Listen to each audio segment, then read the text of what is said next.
વિદ્યાર્થી મિત્રો, આ વિડીયોની અંદર આપણે ટ્રાન્ઝિસ્ટરનો એમ્પ્લીફાયર તરીકે ઉપયોગ વિશે ભણવાના છે. હવે આ એક ખૂબ જ અગત્યનો વ્યવહારમાં ખૂબ જ ઉપયોગમાં આવતો એવો પરિપથ છે. મોટા ભાગની ઇલેક્ટ્રોનિક જે રચનાઓ છે એમાં એમ્પ્લીફાયર પરિપથનો ઉપયોગ થાય છે અને એ ટ્રાન્ઝિસ્ટર વડે બનાવવામાં આવે છે. ઉદાહરણ તરીકે માઇક્રોફોન હોય, ધારો કે આપણે માઇક્રોફોનની અંદર બોલતા હોય તો આપણા જે અવાજ છે, અવાજના તરંગો છે એ નાના સિગ્નલો છે, બરોબર. પછી માઇકમાં જ્યારે આપણે બોલીએ છીએ માઇક્રોફોનમાં, એટલે એ નાના સિગ્નલો એ વાયર દ્વારા સ્પીકરમાં જાય છે અને પેલા એમ્પ્લીફાયરમાં જાય છે અને એમ્પ્લીફાયર સ્પીકરમાં મોકલે છે અને સ્પીકર અવાજને મોટો કરીને બહાર ફેંકે છે.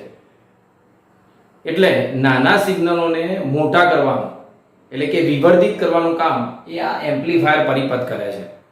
બીજું તમે જોયું હોય તો અવકાશની અંદર ઘણા બધા ટીવીના સિગ્નલો, રેડિયોના સિગ્નલો આવતા હોય છે. હવે ટીવી ચેનલની અંદર આપણને એ સિગ્નલો નાના હોય છે, જ્યારે ટીવીના સ્પીકરમાંથી બહાર આવે એટલે એ સિગ્નલો મોટા થઈ જાય છે. તો ટીવીની અંદર પણ આ પ્રકારનો એમ્પ્લીફાયર પરિપથનો ઉપયોગ થાય છે કે જે નાના સિગ્નલોને મોટા કરવાનું કામ કરે છે, બરોબર. ચલો તો જોઈએ આપણે એમ્પ્લીફાયર પરિપથ કેવી રીતે બને. તો સૌપ્રથમ અહીંયા કયો ટ્રાન્ઝિસ્ટર વાપરવાનો? NPN transistor. અને એમાં પાછો પરિપથ કયો? Common emitter. જો ખબર કેમ નહીં પડે કે આ NPN ટ્રાન્ઝિસ્ટર છે, તો એમીટરમાંથી પ્રવાહ NPN, N એટલે નીકળતો પ્રવાહ, બહાર નીકળતો બતાવવાનો.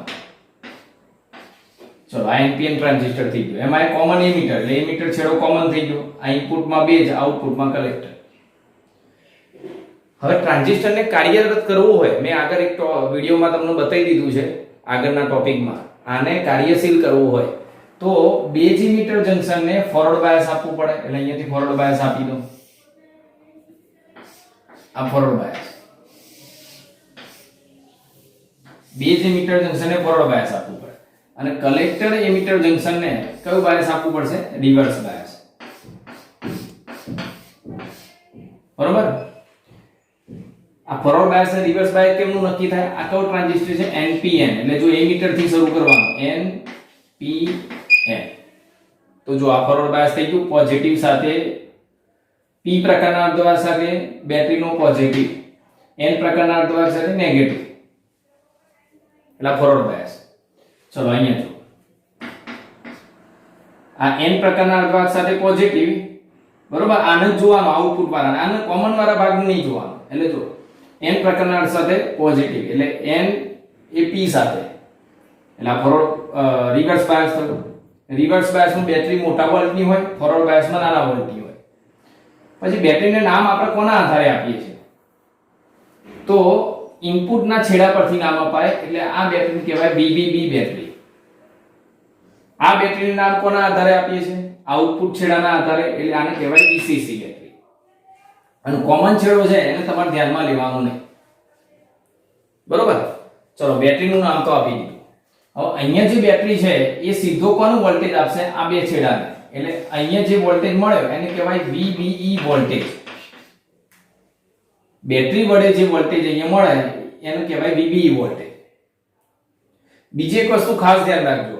આગળ ટ્રાન્ઝિસ્ટરની સ્થિત લાક્ષણિકતાઓ આપણે ભણ્યા, એમાં અહીંયા વોલ્ટમીટર જોડ્યું હતું, VBE વોલ્ટમીટર.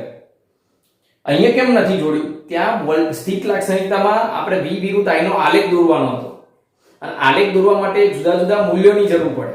એટલા માટે વોલ્ટમીટર વડે મૂલ્યો માપીએ છીએ. અહીંયા આ વોલ્ટેજ કેટલો આપ્યો તમે અહીંયાથી બેટરી વડે એ માપવાનું નથી.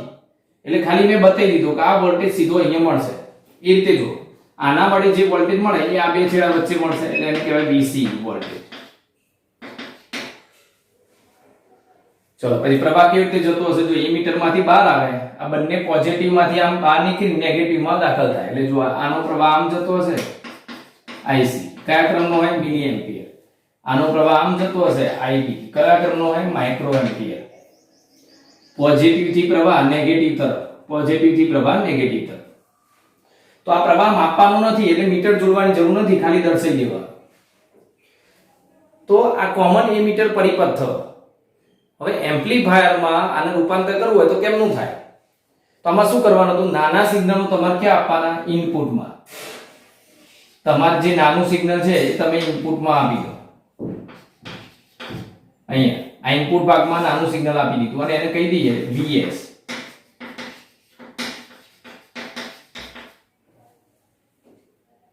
નાનું સિગ્નલ પણ એક પ્રકારનો વોલ્ટેજ જ હોય, એ તમે અહીંયા આપી દીધું. અને આઉટપુટ સિગ્નલ તમારા સોરી મોટું સિગ્નલ, વિવર્ધિત સિગ્નલ તમારે આઉટપુટમાં મેળવવાનું છે. અને હંમેશા આઉટપુટમાં સિગ્નલ મેળવવું હોય તો ત્યાં લોડ અવરોધ RL ની જરૂર પડે. કારણ કે RL ના બે છેડા વચ્ચે આમાંથી જ્યારે પ્રવાહ પસાર થાય એટલે આઉટપુટમાં મોટો વોલ્ટેજ મળે. જો અહીંયા નાનો વોલ્ટેજ આપ્યો, અહીંયા તમને મોટો વોલ્ટેજ મળશે. એટલે જો આ બે છેડા વચ્ચે તમને વિવર્ધિત વોલ્ટેજ મળશે.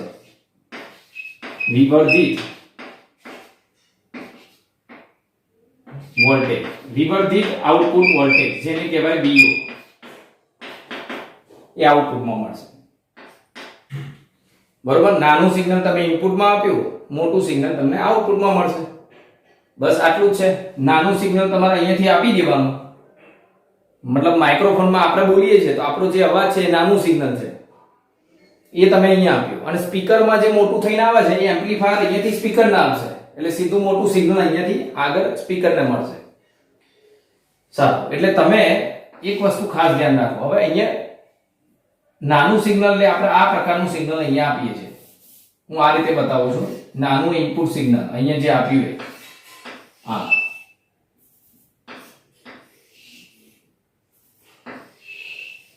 બરોબર, આ ઇનપુટ નાનું સિગ્નલ થયું. અને મોટું સિગ્નલ તમને અહીંયા મળે છે. જો આ પ્રકારે મોટું સિગ્નલ તમને મળશે. અને આ ઘર્ત પછી શૃંગ છે ને, તો આ સિગ્નલમાં શૃંગ અને ઘર્ત થઈ જશે. એટલે 180 નો ડિફરન્સ આવશે ઇનપુટ અને આઉટપુટ વચ્ચે. આઉટપુટ વોલ્ટેજ એક તો મોટો મળશે. જો અહીંયા આ છે ને, ધારો કે આ 0 થી શરૂ થાય, 0 થી આ 5 વોલ્ટ જ હોય. ધારો કે નાનું 5 વોલ્ટનું સિગ્નલ છે, આ તો 2 વોલ્ટનું સિગ્નલ છે.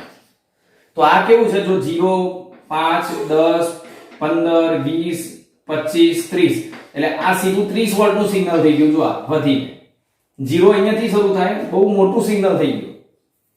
અને બંને વચ્ચે કળાનો તફાવત કેટલો, ઇનપુટ અને આઉટપુટ સિગ્નલ વચ્ચે કળાનો તફાવત કેટલો, તો જો આગળ હતું એ શૃંગ થઈ ગયું. મતલબ આ બંને વચ્ચે 180 નો કળા તફાવત હોય.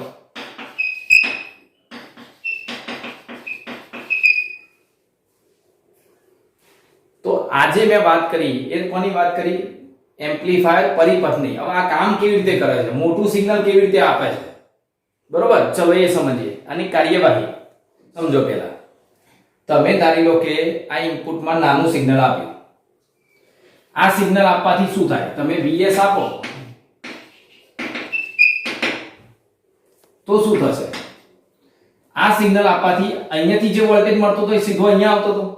ધારો કે અહીંયાથી 5 વોલ્ટની બેટરી છે તો 5 વોલ્ટ અહીંયા મળ્યો. અને ઉપર નાના સિગ્નલનો 2 વોલ્ટ અંદર ઉમેર્યો. નાનું સિગ્નલ 2 વોલ્ટનું છે, અંદર ઉમેરાયું. તો આ વોલ્ટેજમાં શું થશે, વધારો. એટલે ડેલ્ટા VB વધી જશે. VB માં વધારો થશે.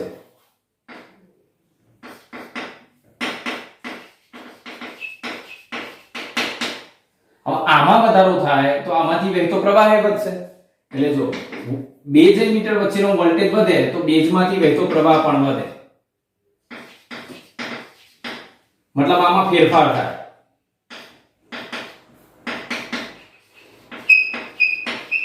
અને આ કયો ક્રમનો હોય, માઇક્રો એમ્પિયર ક્રમનો.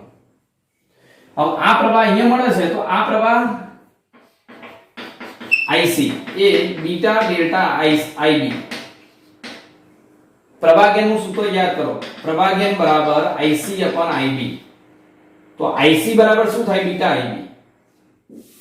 તો બેઝ પ્રવાહ ધારો કે જેટલો વધે એના કરતા કલેક્ટર પ્રવાહ એનાથી બીટા ગણો વધે, પ્રવાહ ગેઇન ગણો વધે. હવે પ્રવાહ ગેઇન કોમન એમીટર પરિપથની 19 છે, 19 જેટલી છે, એક કરતા વધારે. હવે ધારી લો કે આનો વધારો 10 જેટલો થતો હોય તો આનો વધારો 19 ગણો થઈ જાય, એટલે 190 ગણો વધારો થઈ જાય. એટલે આ પ્રવાહ IB વધે તો કલેક્ટર પ્રવાહ IC પણ વધશે અને એ સીધો મિલી એમ્પિયર ક્રમનો થઈ જશે. આ પ્રવાહ બહુ જ વધી જશે. હવે આ પ્રવાહ વધ્યો એનો મતલબ કે આ વોલ્ટેજમાં વધારો થશે. વીસી વોલ્ટેજ વધશે. આ વોલ્ટેજ જે હતો ને ખાલી વીસી, સમજો ખાલી વીસી હતો એ આના વડે મળેલો, પણ આમાં જે વધારો થયો, આ પ્રવાહમાં જે વધારો થયો, ધારો કે આ 10 વોલ્ટ છે તો અહીંયા 10 વોલ્ટ મળ્યો, સમજો આ 10 વોલ્ટ તો આ 10 વોલ્ટ, પણ આ પ્રવાહ વધવાથી આ પ્રવાહ વધ્યો, આ પ્રવાહ વધે એટલે આ વોલ્ટેજમાં વધારો થયો, તો ઉપરનો જે 20 જેટલો વોલ્ટેજ અહીંયા વધ્યો એ સીધો ક્યાં આવશે? લોડ અવરોધ RL ના બે છેડા વચ્ચે, જે RL ના બે છેડા વચ્ચે આઉટપુટ વોલ્ટેજ VO તરીકે મળે છે. એટલે કે અહીંયા જે વોલ્ટેજ આ વધારો થઈને જે વોલ્ટેજ આવ્યો એ સીધો અહીંયા અને એનાથી અહીંયા વિવર્ધિત વોલ્ટેજ સ્વરૂપે આપણને મળે છે. તો આમ નાનો વોલ્ટેજ આપવાથી મોટો વોલ્ટેજ અહીંયા તમે મેળવી શકો છો.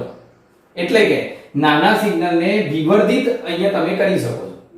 ફરીથી એકવાર, જ્યારે તમે નાનું સિગ્નલ આપો એટલે આ વોલ્ટેજમાં વધારો થાય, મતલબ ડેલ્ટા VB મતલબ VB માં ફેરફાર થાય એટલે VB વધશે, આ વધે તો IB વધે, IB વધે તો IC વધે, પ્રવાહ ગેઇન જેટલો વધે IC કેટલો વધશે? પ્રવાહ ગેઇન જેટલો. મેં હમણાં પૂછી નાખ્યું અહીં IC બરાબર બીટા ડેલ્ટા IB આના પરથી, બરોબર. તો કલેક્ટર પ્રવાહમાં વધારો થશે, કલેક્ટર પ્રવાહ વધે તો અહીંયા આ વોલ્ટેજ વધશે. હવે અહીંયા જે વધારો થયો VC તો આના લીધે મળ્યો હતો, પણ એમાં જે વધારો થયો એ સીધો અહીંયા આવશે RL ના બે છેડા વચ્ચે અને આપણને આઉટપુટમાં વિવર્ધિત વોલ્ટેજ સ્વરૂપે મળે છે. આમ એમ્પ્લીફાયર પરિપથ નાના સિગ્નલને વિવર્ધિત કરવાનું કામ કરે છે. તો વિદ્યાર્થી મિત્રો, પહેલા ઇનપુટ પરિપથ વિશે આપણે સમજીશું, બરોબર. Number 1 input પરિપથ.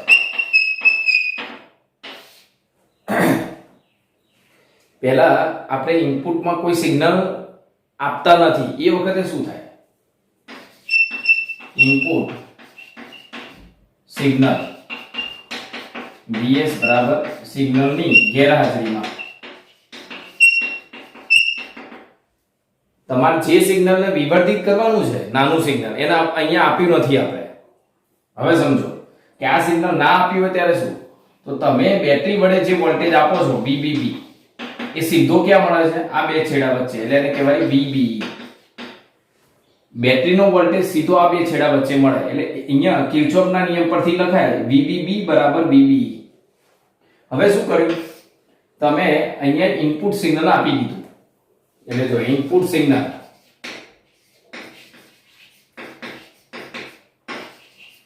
આપતા, હવે ઇનપુટ સિગ્નલ આપો તો જો આ વોલ્ટેજ તો હતો જ બેટરીનો VBB, અને વત્તા તમે આ સિગ્નલ અંદર આપ્યું, બરોબર. તો આ VB વોલ્ટેજ તો હતો જ. ધારો કે આ 5 વોલ્ટની બેટરી હોય તો અહીંયા વોલ્ટેજ 5 વોલ્ટ તો મળશે જ. હવે તમે અહીંયા 2 વોલ્ટનું સિગ્નલ આપ્યું તો આમાં થોડો વધારો થશે. કેટલો? 2 જેટલો વધારો થાય. એટલે અહીંયા લખાય ડેલ્ટા VBE. એટલે ઇનપુટ સિગ્નલ આપવાથી આ બે છેડા વચ્ચેના વોલ્ટેજમાં વધારો થાય છે. એટલે ઇનપુટ સિગ્નલ અંદર આપ્યું એટલે આ વોલ્ટેજમાં થોડો વધારો થયો. હવે આ બે તો સરખા જ છે, VBB બરાબર VBE. તો મતલબ તમે જે ઇનપુટમાં સિગ્નલ આપો છો એ બેઝ એમિટર વોલ્ટેજમાં વધારો કરે છે. આ વોલ્ટેજમાં શું કરશે? વધારો, બરોબર. એટલે બેઝ એમિટર વોલ્ટેજમાં થતો ફેરફાર મતલબ વધારો એ ઇનપુટ સિગ્નલ જેટલો હોય. અને આને કેવી રીતે લખાય જુઓ તો ઇનપુટ પરિપથ માટે V IR. તો ઇનપુટ વોલ્ટેજ Vs બરાબર ડેલ્ટા VBE અને બરાબર ઇનપુટ અવરોધ IR, અવરોધ અને પ્રવાહ. ઇનપુટ અવરોધ, ઇનપુટ પ્રવાહ, બરોબર. ઇનપુટ પ્રવાહમાં થતો ફેરફાર એની ઇનપુટ અવરોધ RI લખાય, જે આપણે આગળ ના વિડિયોમાં જોઈ લીધું કે ઇનપુટ અવરોધ RI બરાબર ડેલ્ટા VBE અપન ડેલ્ટા IB. તો ડેલ્ટા VBE બરાબર શું થાય? અવરોધ ઇન્ટુ પ્રવાહ, બરોબર ને. એટલે આ રીતે આ ઇનપુટનો વોલ્ટેજ અથવા તો ટ્રાન્ઝિસ્ટરના એમ્પ્લીફાયરમાં ઇનપુટમાં આપેલું સિગ્નલ Vs બરાબર બેઝ એમિટર વોલ્ટેજમાં થતો ફેરફાર અને કેટલો હોય? ઇનપુટ અવરોધ અને ઇનપુટ પ્રવાહના ગુણાકાર જેટલો હોય, બરોબર. ચલો આગળ જોઈએ આઉટપુટ પરિપથ. હવે ધ્યાન આપજો, આઉટપુટ પરિપથ માટે તમે અહીંયાથી વોલ્ટેજ કેટલો આપ્યો છે? VCC. આ વોલ્ટેજમાંથી અહીંયા IC જેટલો કલેક્ટર પ્રવાહ IC જેટલો પ્રવાહ પસાર થાય છે. તો ધારી લો કે તમે આ બેટરી વડે 10 વોલ્ટ આપે તો એ 10 વોલ્ટેજમાંથી થોડો વોલ્ટેજ આનો મળશે. એટલે કોનો મળે? IC * RL. V = IR. એટલે આ વોલ્ટેજમાંથી VCC માંથી થોડો વોલ્ટેજ આનો મળે અને બીજો આ બે છેડા વચ્ચે જાય એટલે એને લખાય VCE. એટલે આ કિર્ચોફનો નિયમ થયો કે અહીંયા આપેલો વોલ્ટેજ એ થોડો આને મળશે અને થોડો અહીંયા મળશે. બરોબર? તો આ 10 માંથી 2 અહીંયા મળ્યો તો 8 અહીંયા મળશે. હવે આગળ જો. હવે આ વોલ્ટેજમાં ફેરફાર લખીએ. ધારી લો કે આવું લખીએ આપણે ડેલ્ટા VCE. તો ડેલ્ટા IC * RL લખાય અને અહીંયા ડેલ્ટા VCE લખાય. આવું આપણે ધારી લીધું કે આમાં ફેરફાર થાય, અહીંયા ફેરફાર થાય, અહીંયા ફેરફાર થાય. પણ સમજો બરોબર. આ બેટરીનો વોલ્ટેજ કદી બદલાય નહીં. જ્યાં સુધી આપણે ના બદલીએ ત્યાં સુધી આ બેટરીનો વોલ્ટેજ ના બદલાય. એટલે આ તો અચળ જ હોય, પરંતુ આ VCE જે છે VCC બેટરીનો વોલ્ટેજ એ તો અચળ જ હોય. આ વોલ્ટેજ કદી બદલાવાનો નથી. તો મતલબ એમાં થતો ફેરફાર કેટલો લખાય? 0. એટલે આની જગ્યાએ 0 લખાય. તો આની જગ્યાએ 0 લખી દો તો delta IC * RL plus delta VCE. બરોબર? ચલો ડેલ્ટા VCE કરતા બનાવો. તો ડેલ્ટા VCE તો આ બાજુ જશે માઈનસ ડેલ્ટા IC * RL. તો આનો મતલબ શું થયો કે કલેક્ટર એમિટર વોલ્ટેજમાં થતો ફેરફાર, આમાં જે ફેરફાર થાય છે ને આના વડે જે મળ્યો એ નહીં. આ 10 હતો એમાંથી 2 આનો મળે અને 8 આનો મળે. પણ 8 માં બીજો જે વધારાનો વોલ્ટેજ ફેરફાર થયો એ સીધો ક્યાં મળે છે? આનો મળે છે. કલેક્ટર એમિટર વચ્ચેનો જે વોલ્ટેજ છે એ સીધો અવરોધના બે છેડા વચ્ચે મળે છે અને જેને IC * RL લખાય. બરોબર? અને એ સીધો ક્યાં આવે છે? આઉટપુટમાં વિવર્ધિત સ્વરૂપે. એટલે આને આઉટપુટ વિવર્ધિત વોલ્ટેજ પણ લખાય. એટલે માટે આઉટપુટ વિવર્ધિત વોલ્ટેજ, આઉટપુટ વિવર્ધિત વોલ્ટેજ VO બરાબર એને લખાય ડેલ્ટા VCE અને એ લખાય માઈનસ ડેલ્ટા IC * RL. એટલે એનો મતલબ એવો થયો કે અહીંયા જે પ્રવાહમાં જો મેં તમને શરૂઆતમાં બતાવ્યું તો આગળ કે ઇનપુટ વોલ્ટેજ તમે આપો એટલે આમાં ફેરફાર થાય એટલે બેઝ પ્રવાહ બદલાય, બેઝ પ્રવાહ બદલાય એટલે કલેક્ટર પ્રવાહમાં વધારો થાય અને કલેક્ટર પ્રવાહમાં જે વધારો થયો એના લીધે આ વોલ્ટેજ વધે અને એ વોલ્ટેજ આના બે છેડા વચ્ચે મળે અને એ બે છેડા વચ્ચેનો જે ફેરફાર થયો એ સીધો આઉટપુટમાં આવે. અને માટે કલેક્ટર એમિટર વોલ્ટેજમાં થતો ફેરફાર એ આઉટપુટ વિવર્ધિત વોલ્ટેજ કહેવાય. જે વધારાનો આમાં ફેરફાર થયો ને સીધો અહીંયાથી મળે છે ને એમાં જે વધારો થયો, ધારો કે આ 10 માંથી અહીંયા 2 મળતું ને અહીંયા 8 મળતું તો 8 તો હતો જ, બીજો જે વધારાનો વોલ્ટેજ આવ્યો એ સીધો અહીંયાથી અહીંયા આવશે. આ વિવર્ધિત વોલ્ટેજ થયો. હવે માઈનસ નિશાની કેમ આવે છે? તો ઇનપુટ અવરોધમાં પ્લસ આવે છે, આઉટપુટમાં માઈનસ આવે છે. એટલે કે ઇનપુટમાં જે વોલ્ટેજ હોય એ આ રીતે હોય તો આઉટપુટનો વોલ્ટેજ જે છે એ ઉલટાઈ મળે છે. આમાં ઘટ થતું તો આમાં શૃંખ થઈ જશે. એટલે કે ઇનપુટ અને આઉટપુટ વચ્ચે કણાનો 180 ડિગ્રી જેટલો તફાવત હોય છે અને એટલા માટે અહીંયા માઈનસ આવે છે. બરોબર? ચલો હવે આગળ છે વોલ્ટેજ ગેઇન અને power gain. Voltage gain, voltage gain. હવે જો આગળ ટ્રાન્ઝિસ્ટર માટે આપણે પ્રવાહ ગેઇન જોઈ લીધી. પ્રવાહ ગેઇન કોને કહેતા હતા આપણે? આઉટપુટ પ્રવાહ અને ઇનપુટ પ્રવાહના ગુણોત્તરને પ્રવાહ ગેઇન કહે છે. તો અહીંયા એ જ રીતે વોલ્ટેજ ગેઇન AB વડે દર્શાવવામાં આવે છે અને એમાં પણ આઉટપુટ વોલ્ટેજ જે અહીંયા છે ભાગ્યા ઇનપુટ વોલ્ટેજ. એટલે આઉટપુટ વોલ્ટેજ અને ઇનપુટ વોલ્ટેજના ગુણોત્તરને વોલ્ટેજ ગેઇન કહે છે. આનો અર્થ એવો થાય કે તમે ઇનપુટમાં કેટલો વોલ્ટેજ આપ્યો અને આઉટપુટમાં તમને કેટલો ગેઇન થઈને મળ્યો એને ટ્રાન્ઝિસ્ટરની વોલ્ટેજ ગેઇન કહેવાય. ધારો કે અહીંયા તમે 2 આપ્યો હોય અને અહીંયા 10 મળે તો વોલ્ટેજ ગેઇન 5 જેટલી થાય. જો અહીંયા 2 તમે ઇનપુટમાં આપો અને આઉટપુટમાં 10 જેટલું મળે તો આ ટ્રાન્ઝિસ્ટર એમ્પ્લીફાયરની વોલ્ટેજ ગેઇન 5 જેટલી થાય. એટલે 5 ગણો વોલ્ટેજ વધારી નાખે. આ ખાલી ઉદાહરણ લીધું મેં તમને. હવે આઉટપુટ વોલ્ટેજ શું લખતા હતા હમણાં જ આગળ વિડિયોમાં જોયું આપણે? VO બરાબર શું લખીએ છીએ તો માઈનસ RL * ડેલ્ટા IC અને ઇનપુટ વોલ્ટેજ શું લખીએ છીએ તો RI ઇન્ટુ ડેલ્ટા IB.